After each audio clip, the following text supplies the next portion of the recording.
no último domingo. E nós vamos então para o 7º estudo a respeito do princípio de autoridade. E deixa eu ver se eu estou aqui sem o meu controle remoto. Achei. Está no cantinho aqui. Peço desculpa aos irmãos. Pois bem. Então, sempre que nós damos o estudo, a gente relembra de maneira rápida sobre os 7 níveis de autoridade. Então, nós temos a autoridade soberana, que é a autoridade que pertence somente a Deus, a autoridade também chamada de autoridade imperial. Não existe nível de autoridade acima deste.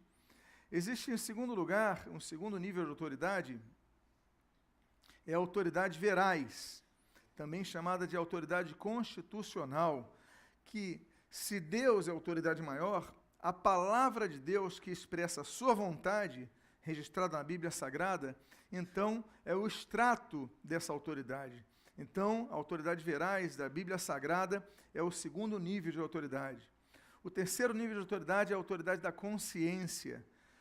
Todos nós recebemos consciência, todos têm uma consciência do que é certo e do errado.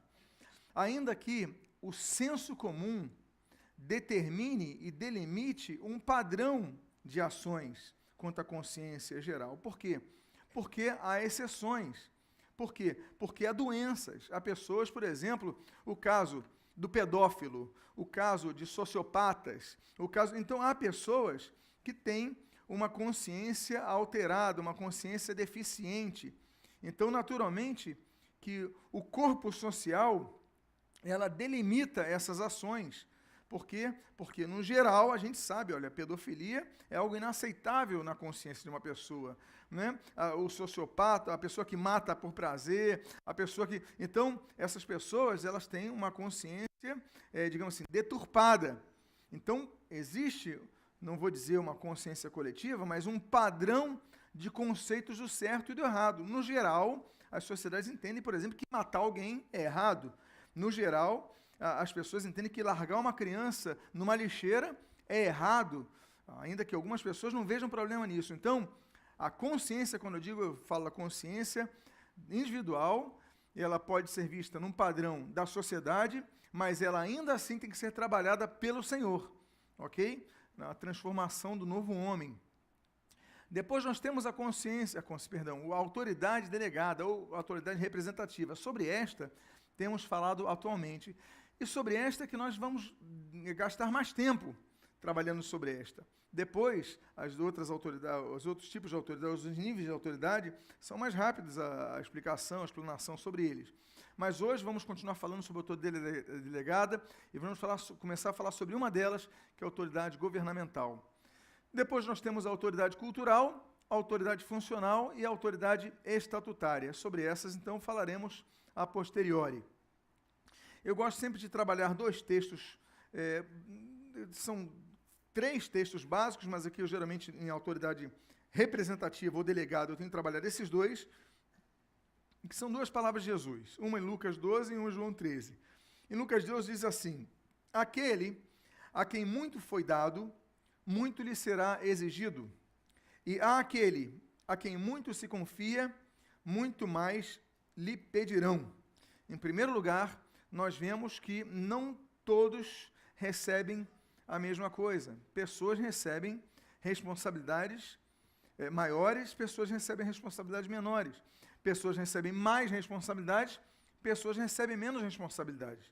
Então, por exemplo, você é solteiro, você não paga uma conta, seus pais pagam suas contas, você chega, tem a roupa lavada em casa, a TV a cabo é paga pelos seus pais, o telefone é pago pelos seus pais, o teu tênis é pago pelos teus pais, você apenas tem a responsabilidade de estudar. Você tem nível de responsabilidade. Aí teus pais têm 10 filhos, 3 netos cuidando de casa. Claro que eles têm outros níveis de responsabilidade. Então, cada pessoa é diferente da outra. Não existe uniformização de responsabilidades. As responsabilidades que você tem, a pessoa do lado não tem. Ela tem outras responsabilidades. Então, Jesus fala sobre isso. Olha, algumas pessoas, Deus dá mais responsabilidades. E Deus dá mais, então, vai exigir mais prestação de contas. Se eu tenho 10 filhos para criar, eu tenho que trabalhar para educar bem os meus 10 filhos. Olha a responsabilidade que eu vou ter. Agora, quem só tem um filho para criar, tem menos responsabilidade. Tem uma responsabilidade grande, claro, para criar bem o filho, mas não tanta a tarefa tão árdua como aquele que tem 10. Então, vai se cobrar isso, não é algo solto. E segundo texto que nós sempre abrimos em autoridade delegada é o João 16, que diz assim: em verdade vos digo, que o servo não é maior do que o seu senhor, nem o enviado maior do que aquele que o enviou. Também Jesus fala sobre hierarquia. A hierarquia em tudo na vida, na casa, a hierarquia. Um pai fala para o filho tem que obedecer. O pai fala, vai escovar o dente. O filho não quer, o pai fala, vai escovar o dente, senão vai ficar de castigo. Vai ficar sem televisão, vai ficar sem bola, vai ficar sem não sei o quê. E o filho é obrigado, por quê? Porque hierarquia existe em tudo na vida, em qualquer cultura existe hierarquia. Você vai para uma aldeia mais distante, vai ter um cacique ali, vai ter os pais vão estar ali, você vai para o trabalho, vai ter um patrão ali, vai na faculdade, vai ter um professor que vai dar nota para você exigir trabalho. Ah, não quero fazer trabalho porque não existe hierarquia. Então você vai receber um 0, nunca vai se formar. A gente falou no domingo passado que a gente começa a entender a extensão da hierarquia quando a gente sai de casa, que tem a hierarquia dos pais, e vai para o colégio, tem a tia, a professora fala, está na hora de mamar, está na hora de brincar, está na hora de dormir, está na hora de desenhar. Ela determina e os alunos têm que obedecer. Então, a hierarquia é algo que Jesus falou, inclusive, aqui nesse texto, olha, o servo não é maior do que o seu senhor. Jesus fala de servos e fala de senhores. Há pessoas que estão acima, há pessoas que estão abaixo. E aqui ele está falando naturalmente da funcionalidade profissional. Servo e senhor, profissionais. Então, existe escala hierárquica que deve ser trabalhada. Hoje não vamos trabalhar nisso, que já trabalhamos especificamente sobre isso no domingo passado. Agora, fechando essa introdução, antes de adentrarmos para o tema de hoje, nós vemos então que no quarto nível de autoridade, que é a autoridade delegada, existem tipos de autoridade delegados diferentes, que a Bíblia menciona. Nós já trabalhamos sobre a primeira, a autoridade familiar. Já falamos domingo passado sobre as duas outras, a autoridade acadêmica e a autoridade profissional. E hoje nós vamos adentrar em autoridade governamental. Talvez abracemos aí 2 domingos sobre esse assunto, ok? Fica a pergunta: devemos obedecer às autoridades governamentais? Devemos nos submeter a elas? E se elas trabalham com leis erradas? E se elas são pagãs, são idólatras? E se elas fazem uma estátua para nós adorarmos, nós devemos obedecer? Vamos falar sobre isso hoje? Vamos trabalhar então, e depois de governamental, nós fechamos com a autoridade eclesiástica, que é o último nível, o último tipo de autoridade delegada a que havemos de trabalhar aqui, ok? Estão preparados? Vamos avançar. Você que quer anotar, nós temos em todas as poltronas braços para anotação, canetas e papel à sua disposição. Eu lembro também que todo esse material está disponível nesse livro. O Princípio de Autoridade está disponível ali na livraria da igreja. Se você desejar, o livro está lá para você, à sua disposição. Vamos começar com o texto de 1 Pedro, capítulo 2, versículos 13 e 14. O texto é claro. A Bíblia diz assim: sujeitai-vos a toda instituição humana por causa do Senhor.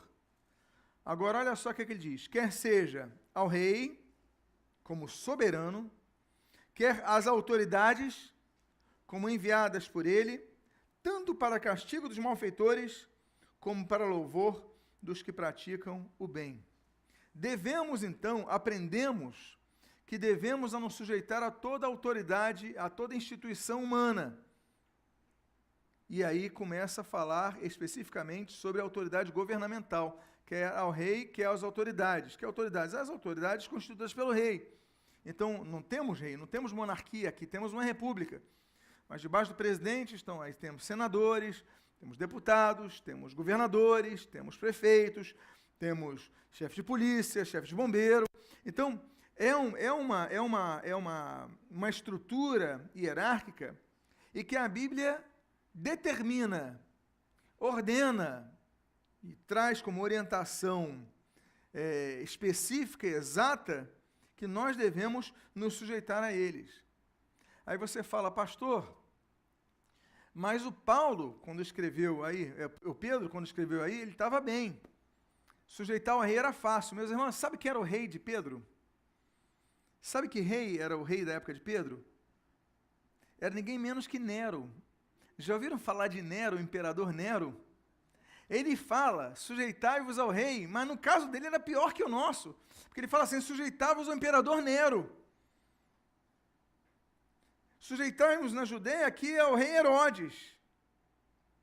Então o caso dele é mais dramático que o nosso, de qualquer povo no geral, porque Nero mandava matar os cristãos. A partir de julho de 64, nós sabemos, aquele grande incêndio, começa nos Circos Maximus, né? Ele vai usar os cristãos como válvula de escape ali para não apenas reformular Roma, mas para usar como bode expiatório de todos os seus feitos. E claro, o homem já estava endemoniado, o homem estava louco, o homem já estava completamente fora de si, mas tinha poder.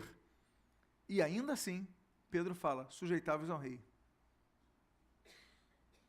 É ou não é algo a ser considerado? Eu gosto sempre dos contextos que abrangem o texto bíblico. Pois bem, esse é o contexto. Vamos começar a falar dos primeiros governos humanos. Para quem gosta e para quem adentra a área da dispensação, do dispensacionalismo, o dispensacionalismo que vai ser mais compilado, definido, sistematizado por Scofield, na Bíblia anotada de Scofield, mas ele vai então estabelecer algo que nós percebemos nas páginas da Bíblia. Nós temos a era da inocência, aí nós temos a queda do homem, e depois nós temos então a era do governo humano, com Noé, em Gênesis 9. A queda acontece em Gênesis 3. Então, nessa era do governo humano, mas já havia governo humano já em Adão. Nós podemos estabelecer que havia um governo humano em Adão, em que pese não haver populações, ok? Mas havia um governo humano sobre a terra. Então, o conceito, nós temos que entender o seguinte, a autoridade governamental, para nós, na nossa cabeça, nós temos uma noção moderna. Então, por exemplo, democracia. Democracia é um valor recente. Aí você vê com os gregos e tudo mais, antes dos gregos desenvolverem a democracia. Como era o sistema? As pessoas não entendiam democracia. Não havia esse entendimento. E existem vários tipos de democracia, mas é um conceito relativamente moderno. Por exemplo, então, hoje nós entendemos, mas nas épocas anteriores eles não entendiam democracia.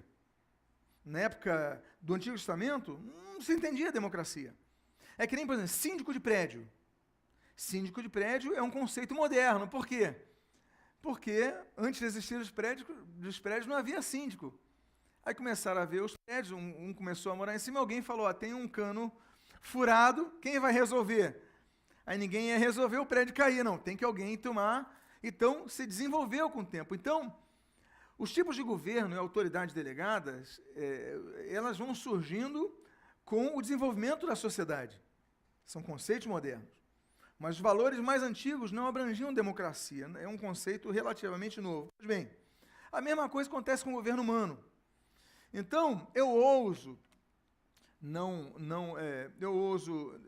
aqui, em relação a Scofield, a dizer que o primeiro governo humano, ele não foi um governo como da dispensação do governo humano em Noé, que já havia regras para a sociedade, que nós vamos ver já, mas eu digo que já havia uma responsabilidade, no mínimo, de cuidar da terra, como foi dada a Adão. Então, o primeiro governo humano foi esse, de Adão. Diz a Bíblia em Gênesis capítulo 1, versículos 27 a 30, o seguinte: Criou Deus, pois, o homem à sua imagem, a imagem de Deus o criou. Homem e mulher os criou. E Deus os abençoou e lhes disse: Sede fecundos, multiplicai-vos, enchei a terra e... o que mais? Então aqui, nós temos um conceito. Sujeitar a terra. O que nós vemos? Porque Deus está dando 4 ordens aqui, né? Nós temos ali, olha, Deus abençoe e diz, sede fecundos, multiplicai-vos, enchei a terra. Até aí, funções muito específicas quanto à pessoa, mas depois ele fala assim, sujeitai-a, e depois ele fala, dominai sobre os peixes, ele começa a falar sobre os peixes do mar, sobre as aves do céu, sobre todo animal que rasteja pela terra, e disse Deus ainda, eis que vos tenho dado todas as ervas que dão semente e se acham na superfície de toda a terra, e todas as árvores que há, em que há fruto e dê semente, isto vos será para mantimento, e todos os animais da terra, e todas as aves do céu, e todos os répteis da terra, em que há fôlego de vida, toda erva verde lhe será por mantimento, e assim se fez. A primeira responsabilidade que Deus dá ao homem, além de gerar filhos, é cuidar da terra. É um conceito ecológico. O Greenpeace, por exemplo, vai ser fundado por 2 evangélicos. São 2 pessoas voltadas da denominação Emes. Por quê? Porque os Emes, eles têm muito essa visão bíblica de cuidar da terra. Então, o Greenpeace vai ser um braço que vai surgir daqueles 2 jovens. Então, nós temos o conceito de cuidar da terra. Mas cuidar da terra não é só cuidar da natureza, como Deus fala assim, olha, você vai sujeitar, você vai dominar, vai cuidar das árvores, vai cuidar da relva, mas o conceito começa em nosso dia a dia, cuidar da terra. Nós temos que ser pessoas que jogam lixo na lixeira, porque tem crente que joga lixo no chão. Você sabia disso? Eu não acredito que tenha ninguém aqui que seja assim. Mas olha, anda com lixo e espera uma lixeira. O problema é que tem que ter mais lixeira também, né? Mas não vai jogar no chão. Meus irmãos, teve uma cena que eu vi uma vez que eu não acreditei. Essa eu vi. Não me contaram, eu vi. Eu estava de carro, parou um ônibus, no ponto de ônibus, eu estou vindo com o carro, de repente, chega uma pessoa, joga um lixo pela janela, eu fiquei revoltado, mas estou me aproximando. Aí daqui a pouco a mesma mão pega e solta um coco. Coco, não é água de coco, não é caixinha não. É o coco, aquele verde, grande. E fica quicando e quase pega o meu carro. A pessoa simplesmente abriu a janela e jogou. Aí eu falo assim, essa pessoa precisa ser transformada, no mínimo educada. No mínimo educada, que não tem educação. Agora, nós cristãos temos que ter cuidado com as coisas da terra. Temos que cuidar da terra. Senão acontecem catástrofes e depois a gente vai culpar Deus. Muitas das catástrofes da terra não são culpa de Deus, são culpa do homem. São culpa do homem, da humanidade. Tem muita enchente que acontece aqui. Enchente, perdi minha casa e desabou tudo. Por quê? Porque as pessoas jogam lixo, entopem os ralos e depois a culpa é de Deus. A culpa não é de Deus, a culpa é de quem joga o lixo e entope os ralos. Então, isso é consequência dos nossos atos. Pois bem, mas não vou falar sobre isso, não estou falando de ecologia hoje, estou falando de autoridade governamental. Aí nós temos o primeiro governo humano sobre os homens, que é o de Noé. E aqui nós temos a primeira regra, e não uma regra boa, é Código Penal. A primeira regra é de condenação. A primeira regra sobre a sociedade era para parar a violência, mas de forma incisiva. Volto a dizer, é uma regra que começa a frear a maldade que já se alastrava novamente pela terra. Olha o que nós lemos ali. Noé, então, nós temos aí a questão Noé, o repovoamento da terra, e os grupos sociais vão crescendo novamente, em famílias, vilas, aldeias, cidades, etc. Mas Deus delegou, então, a Noé o seguinte, olha, nós vamos restabelecer agora, tem que ter princípio. E o princípio humano vai ser delegado ao homem. Diz o texto do capítulo 9, versículo 6, na sua primeira parte, o seguinte, se alguém derramar o sangue pelo homem se derramará o seu. Ou seja, Código Penal, pena de morte. A primeira lei do governo humano na terra é a pena de morte. Nós entendemos hoje isso, nós compreendemos isso, não como na época, mas nós temos um conceito diferente. Jesus já vai além. Jesus, inclusive, foi martirizado por causa da pena de morte. Não foi? O Jesus não cometeu crime. A gente sabe sobre não cometer o crime, mas ele foi penalizado, como se tivesse cometido um crime, melhor dizendo, pela pena capital. Pois bem, a pena capital vai ser uma regra que vai ser outorgada a Noé. O que nós vemos com isso? Eu não quero debater pena capital, já dei um estudo sobre pena de morte, né, e nós, como cristãos, já pensamos diferente, estamos numa outra dispensação, temos a graça, a oportunidade, há quem concorde, há quem discorde, não vou falar sobre isso hoje. O que eu quero dizer é o seguinte, a responsabilidade dada. Deus, então, a partir de Noé, traz uma responsabilidade de governo humano. O que antes não havia, volto a dizer, em Adão havia a responsabilidade da administração da terra. Cuidado da família, administração da terra. Em Noé, agora nós vemos Noé recebendo poder de polícia. Abre aspas nisso daí, por favor, tá, gente? Não havia polícia na época, mas abre aspas. Penalidade, ou seja, vai ter que se prender o malfeitor e no caso do assassino, vai ter que se condenar ele à morte. Detalhe. Os 10 mandamentos, por exemplo, a gente ouve nos 10 mandamentos, porque Deus não dá 10 mandamentos, Deus dá 613 mandamentos. Dos 613 mandamentos, 10 Deus dá no Monte Sinai, naquelas tábuas de pedra. E 603 Deus dá posteriormente. Então, os mandamentos são mais detalhados. Há mandamentos positivos, há mandamentos negativos. Mas dos 10 mandamentos, nós conhecemos o não matarás. Mas nós vemos a questão da defesa da família, a defesa da casa, a defesa dos seus bens, homens se defendendo, guerras para defender. Porque o matarás, nesse hebraico antigo, nesse proto-hebraico, seria, se nós tivéssemos que fazer uma tradução mais específica, seria não assassinarás. Porque o assassinato sempre foi um absurdo, sempre foi algo completamente fora da lógica. Você não pode assassinar ninguém, tem que preservar a vida. Ok? Então, a Bíblia é muito específica. Se alguém matar a vida, ele vai pagar com a sua própria vida. Naquela época, volto a dizer, as leis, há muitas leis bíblicas que são temporais, as leis que são contextuais, as leis que são cerimoniais, as leis que se perpetuam por todas as gerações são as chamadas leis morais. Ok, gente?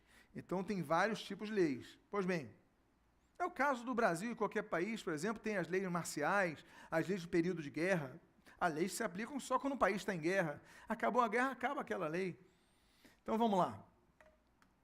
O responsável por propagar leis foi um homem. Então, a partir de Noé, começa a haver a autoridade delegada governamental. Então, o primeiro que tem não o governo humano, que é da Adão, sobre toda a terra, mas um governo de estabelecer leis e regras, é Noé.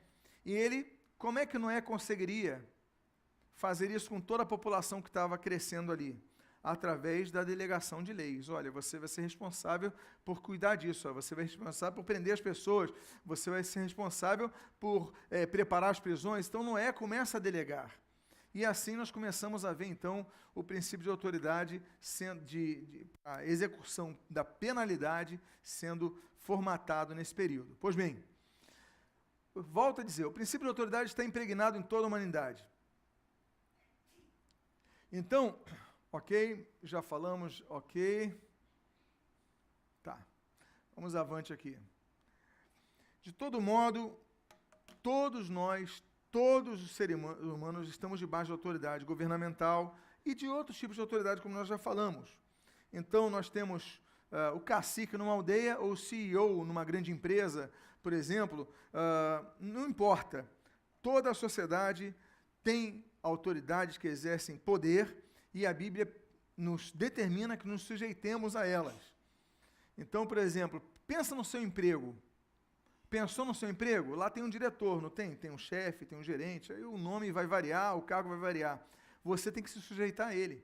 Ele deu uma instrução, você vai ter que obedecer, até porque depois você vai perder o emprego, se você não fizer. Então, Romanos 13, versículo 1, diz assim: todo homem esteja sujeito às autoridades superiores, porque não há autoridade que não proceda de Deus, e as autoridades que existem foram por ele instituídas. Então, toda autoridade emana de Deus. Observação, mas emanar de Deus é uma coisa, o que a pessoa vai fazer com a autoridade é outra. E eu posso delegar autoridade a alguém. Eu levanto um líder de louvor, eu levanto um pastor, eu levanto um diácono. Eu dei autoridade a essa pessoa. Aí essa pessoa chega e mata alguém, estupra alguém, rouba alguém. Ué, eu dei autoridade agora. O que a pessoa exerceu ou abusou da autoridade, o que a pessoa fez com a autoridade é outra coisa. É que nem casamento. Você casa, dois jovens estão se casando. Aí você casou. Quando você casou, você aprovou. Você, no mínimo, se separaram. A culpa não é sua. O que eles fizeram, o casamento é deles, não é do... Então, Deus delega a autoridade. Agora, o que nós vamos fazer com a autoridade vai ter consequências para nossas vidas, naturalmente para outros também. Mas Deus não pode ser culpado disso. Vocês estão entendendo o que eu estou dizendo? Não pode ser culpado. Então, enfim. E quanto ao governo de pessoas idólatras ou incrédulas? E o governo de pessoas ímpias? Devemos nos submeter a esses? Se o governador é feiticeiro, se o prefeito é politeísta, se o presidente é satanista, eu devo me submeter a eles? Então, vamos ver o que a Bíblia diz. Primeiro, devemos nos sujeitar a todo governo humano que esteja sobre nós, sejam eles cristãos, idólatras ou ateus. Ainda que, como analisemos adiante, a obediência aos mesmos seja relativa. Olha só, sujeição é uma coisa, obediência é outra coisa. Ok? A submissão, ela vai ser absoluta, ou semi-absoluta, como eu gosto de dizer, porque a submissão absoluta é só a Deus. Mas vamos botar num aspecto geral para facilitar? Submissão absoluta, obediência relativa. Vou explicar com a Bíblia aberta, como eu gosto de fazer. Tá bom? Vamos avançar. Líderes evangélicos, como o pastor Martin Luther King Jr., por exemplo, se levantaram contra líderes governamentais que oprimiam parte da população com políticas de segregação racial. Então, por exemplo, Martin Luther King era um pastor evangélico, pastor batista. As leis dos estados sulistas norte-americanos, do sul dos Estados Unidos, eram leis raciais. Os negros não frequentavam os mesmos banheiros que os brancos. Até vimos um filme no cinema há pouco tempo, de 3 mulheres negras que entraram na NASA. Quantos viram esse filme? Alguém viu? Esse é um espetáculo de filme, vale a pena você ver. Mas, enfim, no caso de uma negra, que ela vai fazer parte do ciclo de pessoas que faziam cálculos orbitais. A mulher é um fenômeno matemática. E ela chegou ali, só que o banheiro próximo à sala deles era só para brancos. O banheiro para negros era fora. Ela tinha que sair correndo para voltar para fazer as contas. Um absurdo. Hoje em dia, para nós, isso soa como um absurdo. Mas, por incrível que pareça, isso faz parte dessa geração. Eu estou falando dos anos 50, 60. Nos Estados Unidos, num país desenvolvido. Estados Unidos da América. Pois bem, teve um pastor, Martin Luther King, que ele fala, isso é errado. Isso é antibíblico. Não vamos aceitar isso. Eu não vou aceitar beber água num bebedouro para negros e tendo um bebedouro para brancos à minha disposição. Eu não vou sentar no fundo do ônibus se eu tenho lugar na frente para sentar. Eu sou negro, mas sou humano. Pastor Martin Luther King, como outros, estou citando o nome mais visível de tudo isso, ele não aceita se submeter às leis, não aceita obedecer às leis racistas norte-americanas, dos estados, porque lá as leis, a maioria dos casos, são leis estaduais. Mas ele falou, não aceito, e começa a fazer marchas, protestos, e é preso inúmeras vezes. Aí você fala assim, poxa, um pastor desobedeceu a lei. Ele estava certo ou estava errado? Certíssimo. Por quê? Porque a autoridade que foi delegada aos legisladores, porque quem faz a lei são os legisladores, são pessoas como eu e você, carne e osso. Deus deu autoridade a eles. Deus delegou autoridade a eles. Mas vocês lembram o texto que nós lemos em Romanos? Para punir os maus, mas para benefício dos bons, das pessoas que merecem. Então, Deus delega autoridade para que as pessoas beneficiem a população. Só os que precisam ser punidos devem ser punidos. Ou seja, para fazer justiça, em outras palavras. Vocês irmãos entenderam? Então, Deus delega autoridade. Agora, o que essas pessoas faziam? Elas prejudicavam os negros, faziam leis absurdas e tal, e o pastor Luther King falou, não vou aceitar, não vou obedecer. Aí eu lembro, ele chega lá num local que só podia brancos entrar ali para tomar uma água, alguma coisa assim, ele entra, pede vão prendem ele. Então, nem toda lei, nem toda autoridade, ela precisa ser obedecida. Você fala assim, como é que um pastor fala isso do púlpito? Eu falo isso do púlpito porque antes do púlpito, está aqui, em cima do púlpito, está a Bíblia, que me ensina isto. E vamos ler mais textos bíblicos. Então, a submissão, ela é absoluta, eu me submeto aos governos. Agora, a obediência é relativa. Eu vou obedecer aos governos, desde que essas leis sejam leis às quais eu possa obedecer. Se tem uma lei que diz assim, olha, você tem que matar uma pessoa, eu vou obedecer ou vou desobedecer? Eu vou desobedecer. Porque acima da autoridade delegada está a autoridade da minha consciência, olha aí, os níveis de autoridade, como é importante a gente aprender, acima dela está a autoridade veraz, a autoridade da Bíblia e a autoridade de Deus. Então nós temos que sempre colocar essa escada, esse escalonamento de autoridades. Pois bem, ok. Nós podemos pensar, pastor, mas eu devo obedecer então a autoridade que não seja cristão, se a autoridade for ateia. Se nós tivermos um governador ateu, um prefeito ateu, um presidente ateu, que não crê em Deus, que não crê em nada e tudo mais, eu devo me submeter a eles? Devo. Por quê? Porque ele não é meu pastor. Né? Eu tenho que ver espiritualidade, visão. Pastor, governo é outra coisa, governo humano. Temos que separar as coisas. Então, a antiga aliança, por exemplo, vamos ver na antiga e na nova aliança. Na antiga aliança, assim como Davi foi escolhido para reinar sobre Israel, e Davi é um homem correto, justo, Ciro foi escolhido para governar sobre Babilônia. E olha o que diz a Bíblia, em Isaías 44, versículo 24 e 28. Diz assim, o texto assim registra. Assim diz o Senhor que te redime, o mesmo que te formou desde o ventre materno. Eu sou o Senhor que faço todas as coisas, que sozinho estendi os céus e sozinho espraiei a terra. Que digo de Ciro, ele é meu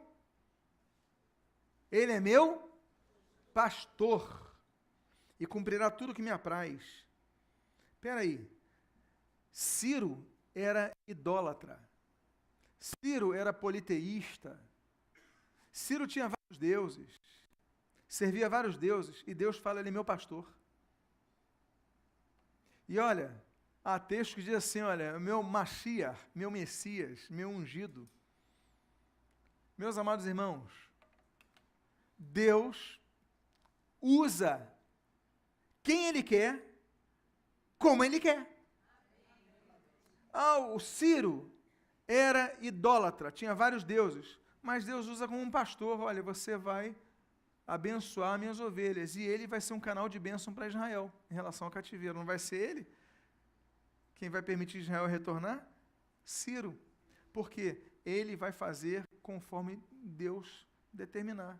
Deus pode usar um idólatra.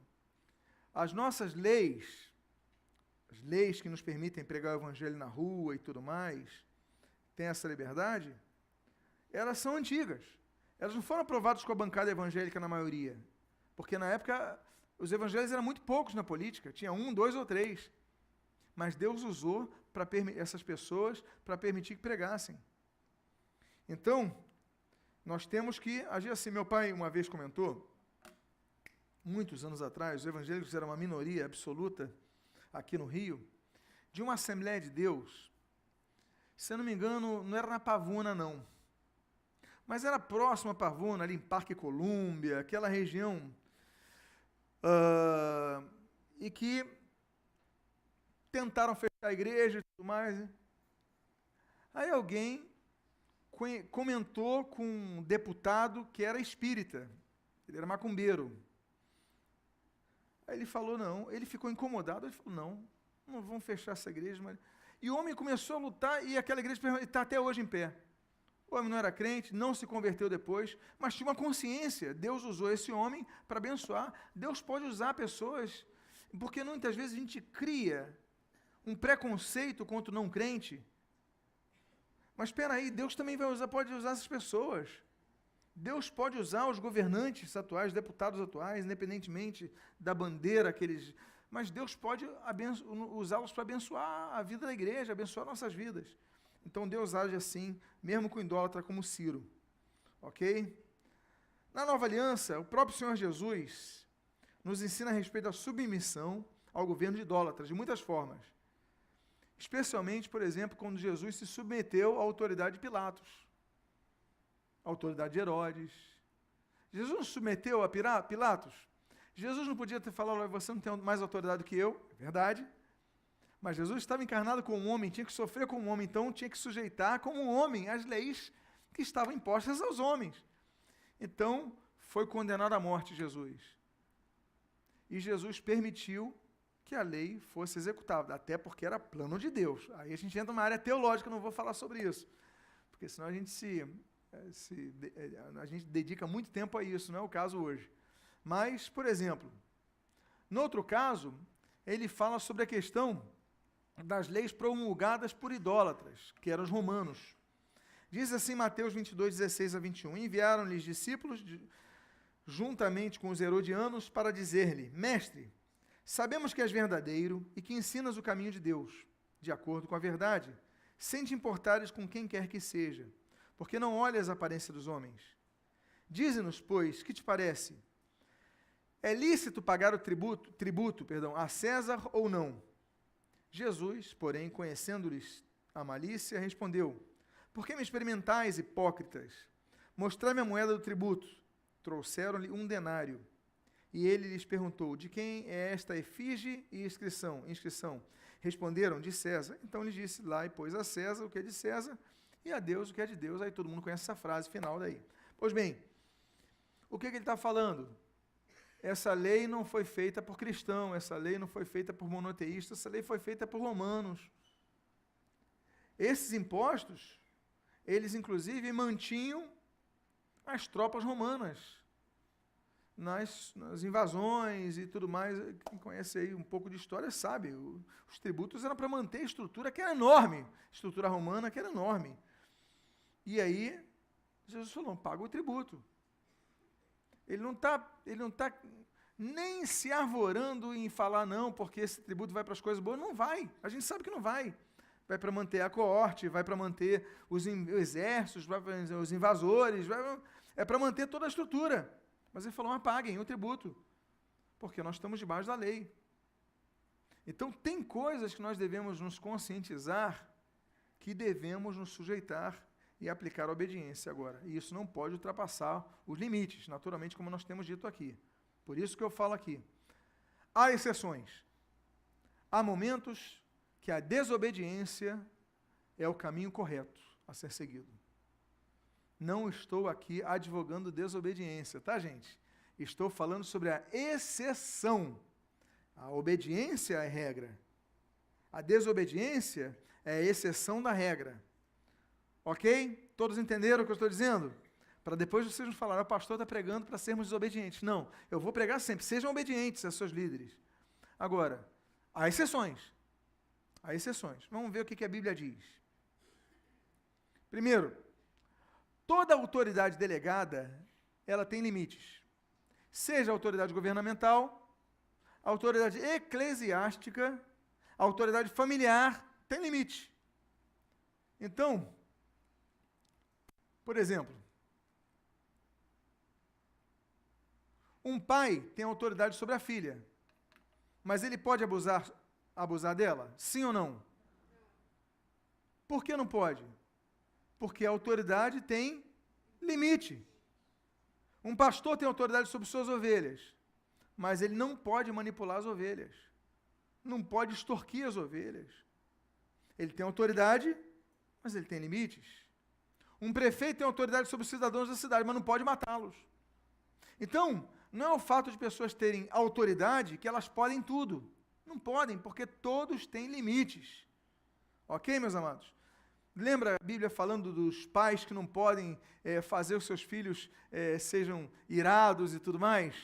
Ou seja, até os pais na educação dos filhos têm que ter limite. Senão você chega ao ponto de romper. Então tem que saber recuar. Então tudo na Bíblia vai ensinando sobre os limites. Pois bem, toda autoridade tem limites, a começar com os níveis de autoridade. Então temos que nos lembrar. A autoridade soberana, depois a veraz, depois a consciência, depois vem a delegada. Então, a delegada, ela tem acima dela a consciência da pessoa. Eu não posso, eu sou pastor, eu posso então pedir para os membros fazendo tudo que... Não posso. Acima disso tem a consciência da pessoa, que eu tenho que respeitar. Eu não vou violar, nenhum líder religioso pode violar a consciência de ninguém. Acima disso está a autoridade da Bíblia, eu não posso ultrapassar o que a Bíblia diz. Então, em primeiro lugar, os limites já se demonstram nessa escala dos 7 níveis de autoridade. E a grande questão é, e havendo conflito de autoridades, a quem devemos obedecer? Bom, pelo que eu vejo aqui, meus amados, nós estamos aqui na metade do nosso estudo sobre governos humanos. Então, eu vou deixar isso para a gente continuar domingo que vem, tá bom? Porque senão, se eu entrar aqui, aí não tem como cortar depois, porque já vai ficar no meio Mas, a partir do domingo que vem, nós vamos fazer o seguinte, conflito entre autoridades. Por exemplo, um deputado fala uma coisa, o deputado fala outra. Ou se não, vou dar um exemplo mais prático, vou ser mais tranquilo. O pai fala uma coisa, a mãe fala outra. Ou se não, enfim, aí tem vários exemplos que a gente pode colocar aqui, né? Um professor fala uma coisa, outro professor fala outro. E aí, a quem que nós devemos nos sujeitar, a quem nós devemos obedecer? Então, sobre conflitos entre autoridades, você está abaixo, as autoridades estão brigando entre elas. A quem nós devemos obedecer? Sobre isso nós vamos tratar no próximo domingo, nesse culto das 10h30. Amém, queridos?